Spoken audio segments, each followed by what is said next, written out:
ये बहुत महत्वपूर्ण फैसला है, सिर्फ इसलिए ही नहीं कि क्योंकि इलेक्शन कमीशन को स्वतंत्र बनाने में ये एक बहुत अहम भूमिका अदा करेगा, लेकिन उसके अलावा जो उन्होंने सुप्रीम कोर्ट ने जो टिप्पणियां करी हैं आज के मौजूदा लोकतंत्र के बारे में, कि जब मौलिक अधिकारों पर इतना बड़ा हमला हो रहा हो और जहां मीडिया जो है बिल्कुल पार्टिसन या तोते की तरह काम करने लगी हो, वहां पर कम से कम चुनाव स्वतंत्र तरीके से हो सकें और लोकतंत्र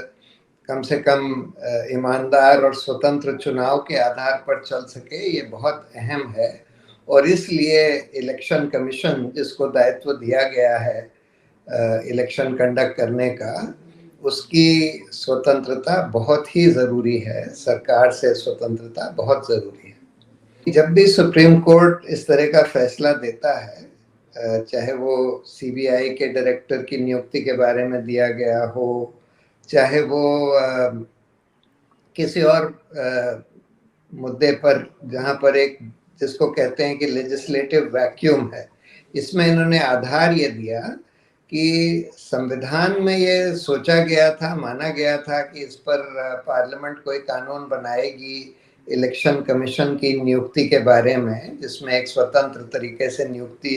होएगी इलेक्शन कमीशन की, लेकिन वो कानून इतने साल से बनाया नहीं गया। इसलिए सुप्रीम कोर्ट ये आदेश दे रहा है कि जब तक वो कानून नहीं बनाया जाता तब तक ये जो आदेश हैं जिसका आधार है कि इलेक्शन कमीशन को सरकार से स्वतंत्र बनाकर रखना, तब तक ये आदेश चलेगा। अब अगर मान लीजिए आगे चलकर कोई कानून बनाया जाता है जो उसके बिल्कुल विपरीत होता है और कहता है कि नहीं नहीं सरकार ही तय करेगी, या प्रधानमंत्री और लोकसभा के स्पीकर तय करेंगे कि कौन,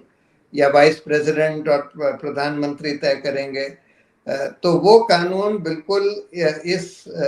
इस फैसले के खिलाफ होगा। और इस फैसले में जो आधार दिया है कि इलेक्शन कमीशन की स्वतंत्रता बनाकर रखना लोकतंत्र के लिए कितना जरूरी है, उसके खिलाफ होगा। पहले एक बार ऐसा हो चुका है, सुप्रीम कोर्ट ने